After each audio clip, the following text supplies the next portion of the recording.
Hello everybody, well I hope you're watching, but that was probably a little bit fast, so let's go through it again a bit more slowly. Grab yourself a piece of paper, piece of A4 paper, and follow it along, and we'll see what we can end up with. Alright, excellent. Here goes.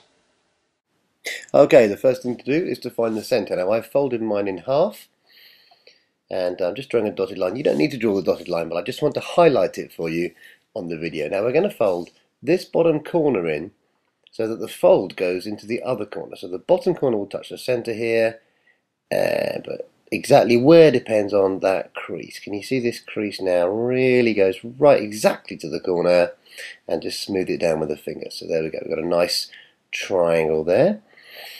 The next thing we're going to do is fold this second corner in, and the fold line is here. We're going to fold it across this line here.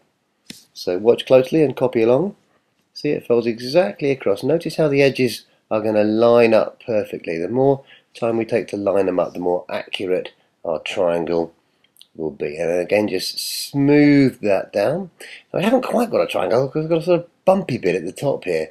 It's nice and perfect round there. So here's what we're going to do. We're simply going to take the top and just fold it down again so that the edges perfectly line up. Now I've done mine in two colours to make it clear, but you can just do it in a single colour till you get the hang of it.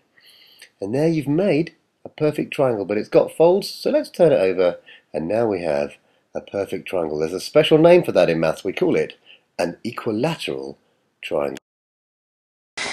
Well, how did you get on with your equilateral triangle? Equilateral, remember, all the sides are the same length and all the angles are the same size, the same amount of turn. It's quite fun to make a couple. If you make two, you can experiment with different ways of putting them together.